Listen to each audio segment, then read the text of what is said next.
हाँ जी बेटा, तो कंपाइलर को और आगे बढ़ाते हैं। तो लेबर तक हम कर चुके हैं, ओवरहेड के चैप्टर में चलते हैं, देखते हैं जी कैसे क्वेश्चन इसमें आए हैं। चेक करते हैं जी यहाँ से। ये स्टार्ट हो गया ओवरहेड्स आपका, चलते चलें। पहला सवाल, ये पावर बेस्ड क्वेश्चन है जी, जिसमें एक पावर प्लांट होता है, फिक्स्ड वेरिएबल कॉस्ट होती है। असाइनमेंट का ही क्वेश्चन है। NOP limited has power plant generates its own power information regarding the power requirement and the power used. मतलब कितनी ज़रूरत है, कितनी यूज़ हुई है, दोनों चीज़ें बताई गई हैं। प्रोडक्शन डिपार्टमेंट है A and B, service department है एक्स एंड वाई। तो वहाँ आप डाटा पूरा देख सकते हैं अच्छे से। वहाँ उन्होंने लिखा है नीडेड प्रोडक्शन कैपेसिटी, मतलब कि ये कैपेसिटी है, और एक्चुअल में कितनी यूज़ हुई है वो भी नीचे बता रखा है आपको अच्छे से। ठीक है जी।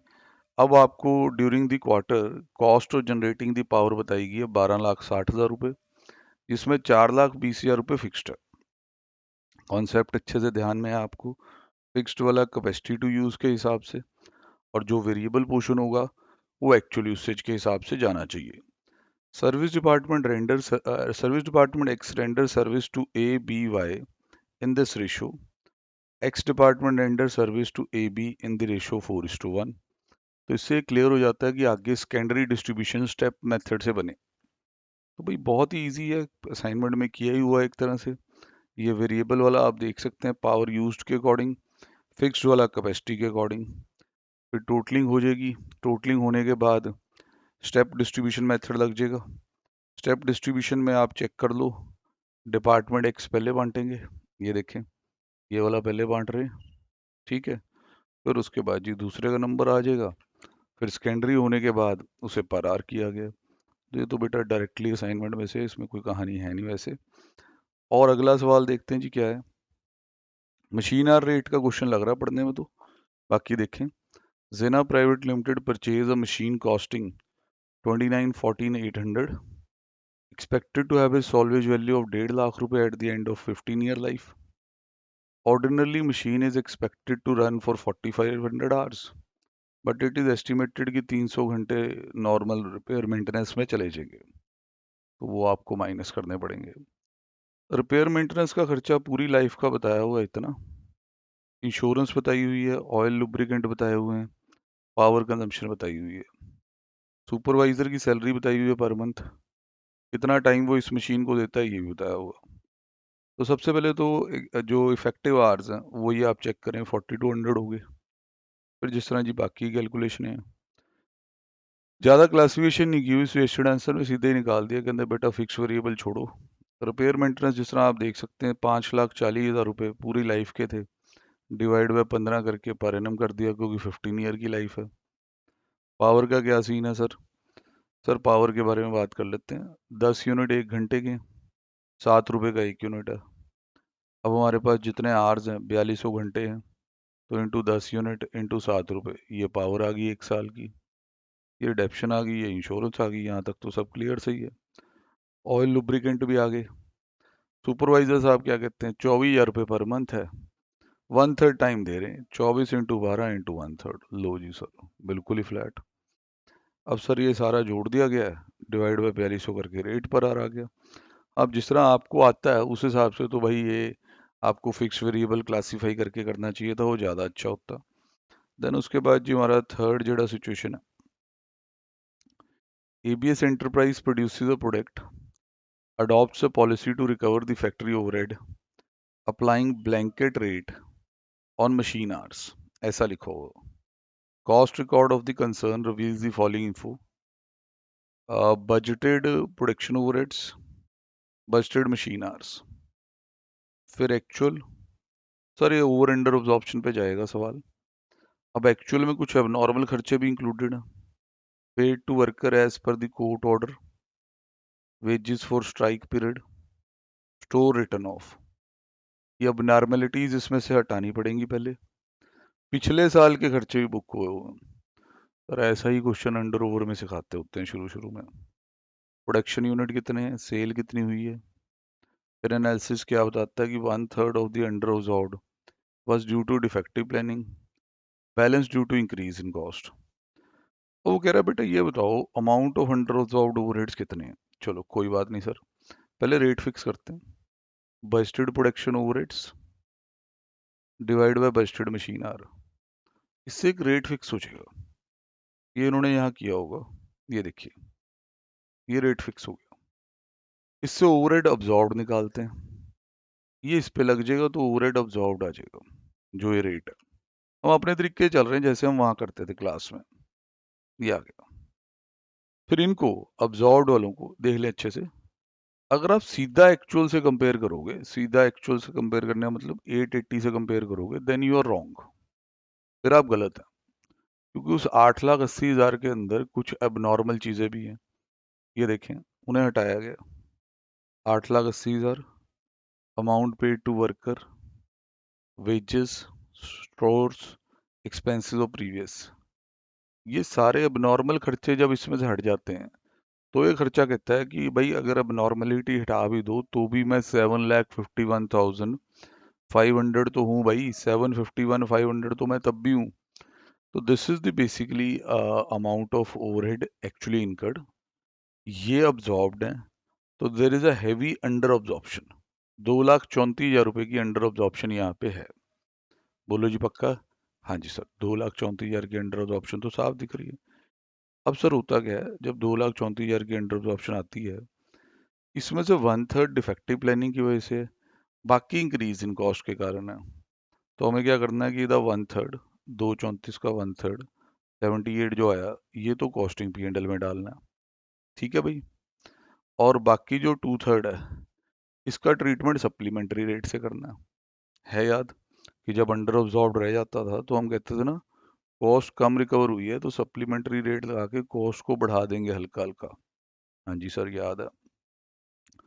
अब सप्लीमेंट्री रेट निकालना पड़ना है, उसके लिए मैं यूनिट्स का काउंट चेक करा दूँ आपको।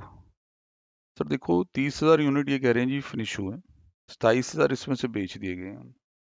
अब मैं आपको ये याद कराना चाहूंगा, जो असाइनमेंट के क्वेश्चन है या और सवाल है उनमें क्लोजिंग डब्ल्यूआईपी भी होता है थोड़ा, प्रोपोर्शनेटली कंप्लीट हुआ हुआ, वो यहाँ नहीं है।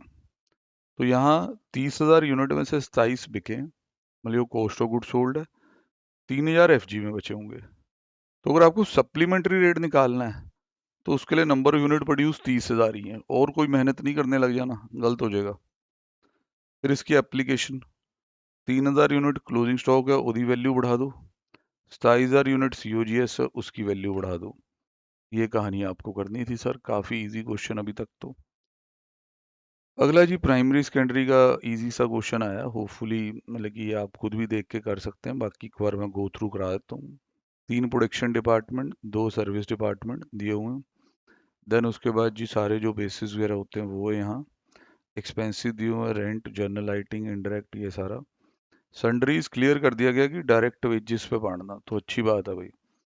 फिर रेसिप्रोकल सर्विस मेथड दिया हुआ, product is process for this much cost, ये मॉड्यूल का ही सम है जी, हमारी असाइनमेंट में भी है क्वेश्चन तकरीबन इसके इर्द गिर्द। तो पहले तो चेक करेंगे प्राइमरी सेकेंडरी को, ओवरव्यू तो लेंगे ना भाई। देखो भाई, डायरेक्ट वेजेस सर्विस वालों के लिए ओवरहेड ही होती हैं, रेंट एरिया की रेशियो में, lighting light point, indirect direct, HP hours of the machine use, मतलब each machine hour into HP किया गया होगा, चेक कर लें। ये एचपी दिया हुआ, नहीं सर मशीन आवर्स तो यहाँ कुछ दिए नहीं हुआ, HP of the machine use पे ही जाना पड़ेगा, क्योंकि मशीन आवर्स फिर सारी जगह है नहीं, बाकी इन्होंने कुछ गंद पा ना दियो, नहीं नहीं सर एचपी में डाला। वैल्यू ऑफ मशीन में डेप्शन आ गई है, सन्ड्रीज डायरेक्ट वेजेस में चला गया, फिर वो एक्स वाई करके इक्वेशन बन रही है। तो यहाँ तक पहुँचने के बाद आपके 3 डिपार्टमेंट के अंदर ओवरहेड आ जाएंगे, पी क्यू आर, प्राइमरी से सेकेंडरी बनने के बाद। फिर आपको ओवरहेड का अब्जॉर्प्शन रेट यहाँ फिक्स करना पड़ेगा। कारण होता समझ लें, product is processed for manufacturing in department P Q and R for this much time, इतना टाइम लगा। अब प्रोडक्ट ए की जो कॉस्टिंग है, मटेरियल उसमें 65 रुपए का है, लेबर 40 रुपए की है। ये तो आपका मटेरियल और लेबर मतलब कि प्राइम कॉस्ट आ गई प्रोडक्ट ए की। अब इसकी प्रोसेसिंग में जो टाइम लगा, आवर्स लगे हैं डिपार्टमेंट वाइज, तो वहां से ओवरहेड भी तो डालने हैं ना। तो अब आपको डिपार्टमेंट वाइज प्रोडक्ट के आवर्स पता है, मतलब यू नो दी आवर्स कि किस डिपार्टमेंट में कितने आवर्स लगे। अब आपको कुछ ऐजा चाहिए जो भाई आर्स के बेस पे ओवरहेड्स ले आ दे, क्योंकि मटेरियल अब किस डिपार्टमेंट में कितना लगा है ये तो पता नहीं, लेबर भी नहीं पता, पर आर्स पता है। तो अब आपको आर्स पता है डिपार्टमेंट वाइज, ओवरहेड्स भी डिपार्टमेंट वाइज पता है, तो आपने क्या किया, ये अपने डिपार्टमेंटल ओवरहेड को एक्सप्रेस कर लिया इन रेट पर आर, क्योंकि वर्किंग आवर डिपार्टमेंट वाइज पता थे, उनसे डिवाइड किया तो रेट पर आर आ गया।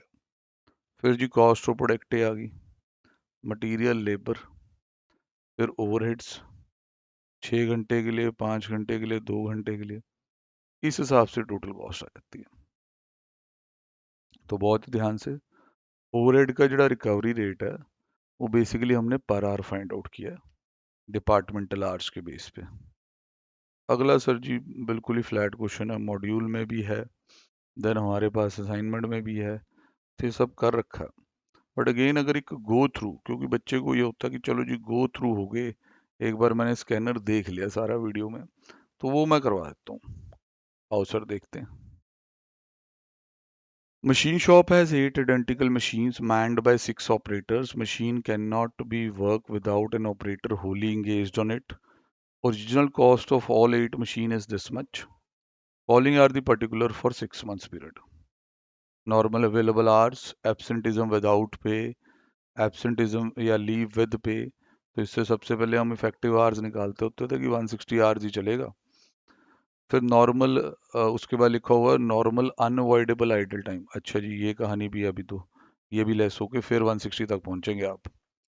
एवरेज रेट दिया हुआ वेजेस का 8 आवर्स के बेस पे। प्रोडक्शन बोनस दे रखा आपको, ठीक है जी।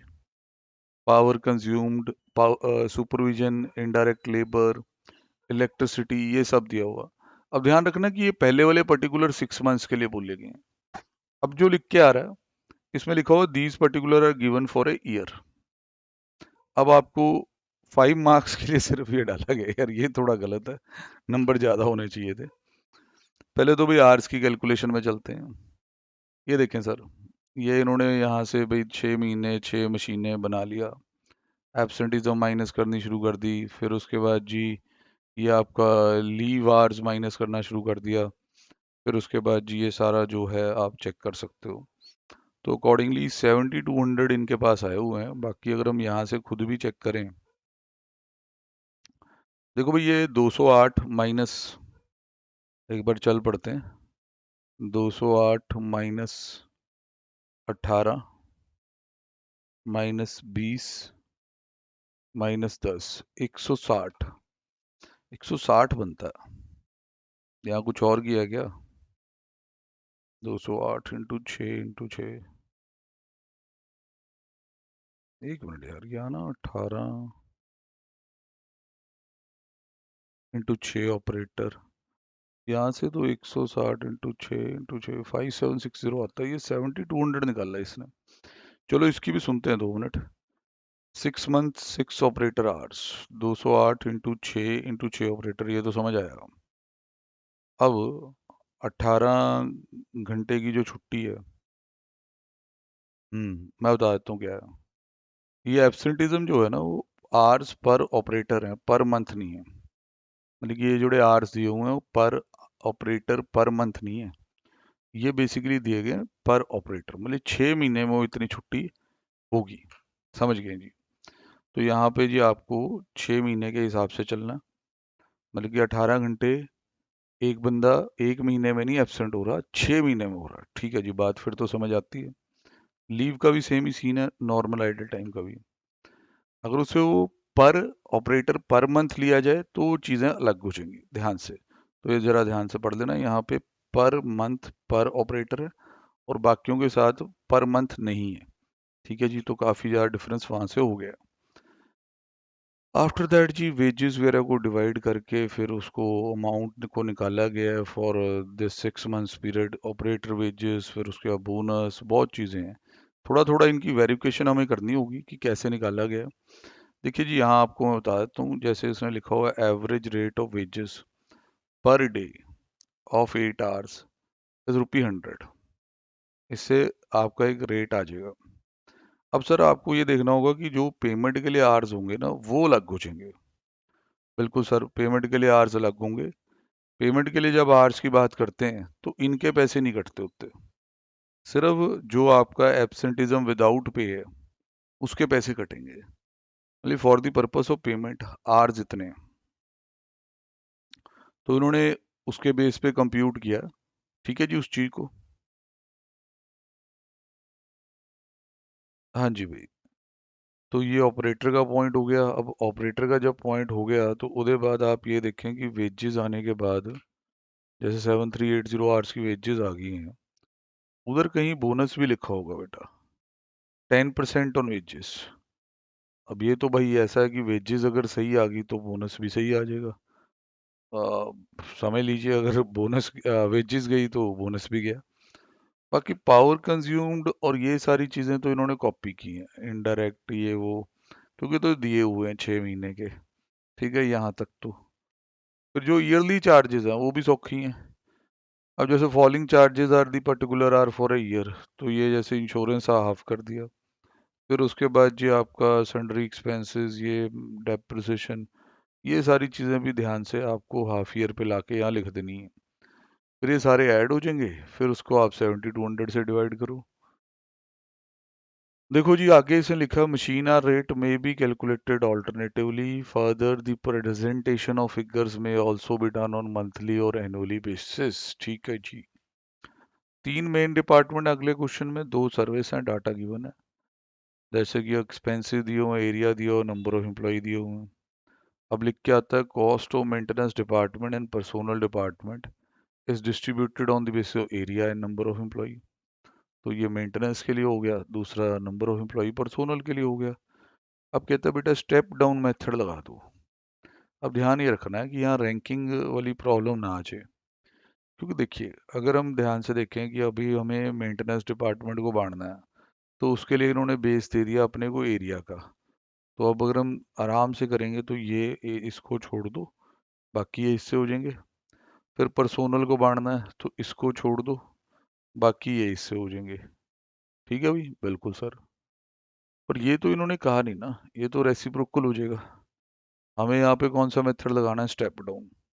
तो उसमें भाई वो प्रॉब्लम ऑफ रैंकिंग जड़ी है वो थोड़ी जी इनको समझानी चाहिए थी। मेरे हिसाब से इन्होंने सीधे ही चक दिया। तो पढ़ के देखते हैं कि क्या होता है। Prepare a statement showing the distribution of service department to the main department using the step down। अब आप अपने सामने एक शीट देख रहे हैं जिसमें चारों का, पांचों का प्राइमरी डाटा लिखा, मेंटेनेंस पहले बांट दिया, ठीक, टोटल अपडेट किया, फिर पर्सोनल को बांट दिया।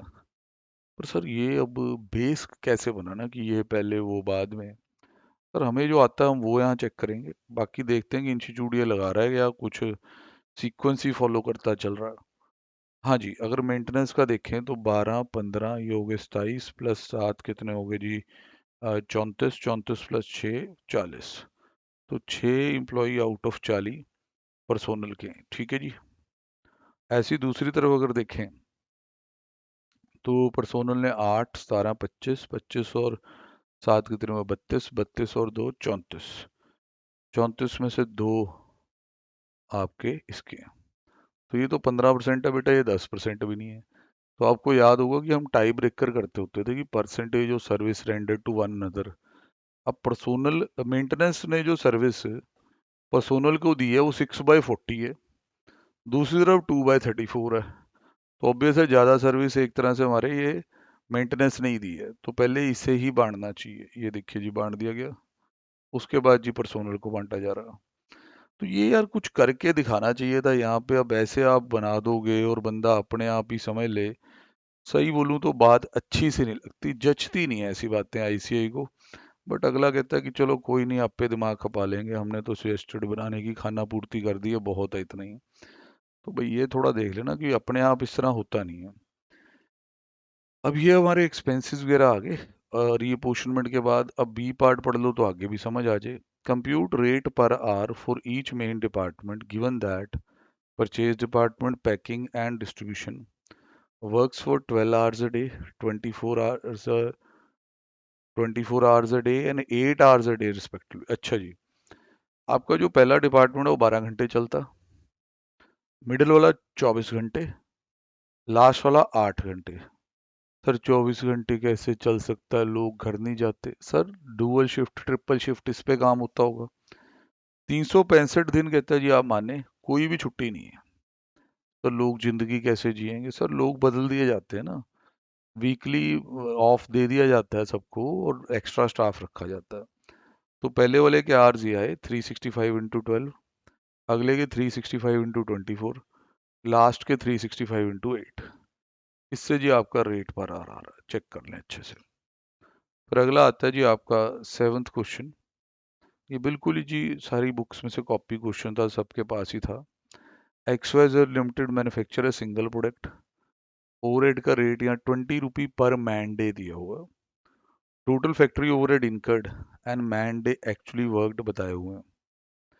कितना फैक्ट्री ओवरहेड हुआ, कितने दिन काम हुआ, सब बताया हुआ। अब फैक्ट्री ओवरहेड में से इतना was in respect of the wages for stick period, 1 lakh in respect of the previous year, minus करना पड़ेगा। अब ड्यूरिंग द पीरियड ध्यान से, यहाँ 50,000 यूनिट बेचे, 12,000 completed unit held in stock closing FG, फिर आपका जी वो क्लोजिंग WI पूरा असाइनमेंट वाला आ गया। अब कहते हैं 60% या 40% under absorb due to inefficiency, सारा वही केस जी। तो इसमें अब क्या करना है कि जो तो आपका पहले ओवरहेड ऑब्जॉर्व्ड है वो पता करना है। वो 20 रुपी पर मैन डे, मैन डेज आपके एक्चुअली वर्कड हैं इतने 1.5 लाख, तो 1.5 लाख इंटू 20 कर लोगे तो ऑब्जॉर्व्ड तो 30 लाख ही है। बिल्कुल सर। अब जो एक्चुअल ओवरहेड दिए हुए हैं उसमें से हमने जेडे अब नॉर्मल कॉस्ट है वो माइनस कर दी, फिर आपके ये नॉर्मल ओवरहेड आ गए, ऑब्जॉर्व्ड के साथ कंपेयर हो गए, तो वहाँ दिख गया जी 32,50,000 का खर्चा है, 30 लाख रिकवर हुआ है। अंडर ऑब्जॉर्प्शन आ गई 2.5 लाख रुपए की। अब इस 2.5 लाख की अंडर ऑब्जॉर्प्शन में से 40% ड्यू टू दी इनएफिशिएंसी है, बाकी खर्चे बढ़ने के कारण है। तो 40% तो P&L में चला जाएगा, बाकी के लिए सप्लीमेंट्री रेट निकलेगा। ये देखो जी, ये P&L में चला गया और बाकी के लिए निकलना है सप्लीमेंट्री रेट। अब सप्लीमेंट्री रेट किस तरह निकलेगा उसके लिए यूनिट थोड़े से देख लें अच्छे से। भाई बेटर है कि इसको मैं थोड़ा आपको समझा दूं कैसे। देखो सर 50,000 यूनिट तो सोल्ड है, ठीक है, एक तो ये आएंगे। 12,000 यूनिट आपके उसमें पड़े हैं क्लोजिंग FG में, तो ये आपकी प्रोडक्शन की तरफ हम चल रहे हैं, sale plus closing. 20,000 unit WIP में भी है, पर वो 20 नहीं उठाने।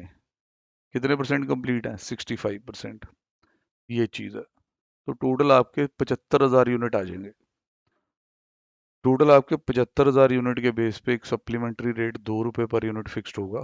फिर उसको जी 2 रुपये को WIP में एडजस्ट करते हुए ध्यान रखना, WIP 20,000 है, इंटू 65% करके फिर 2 लगाना।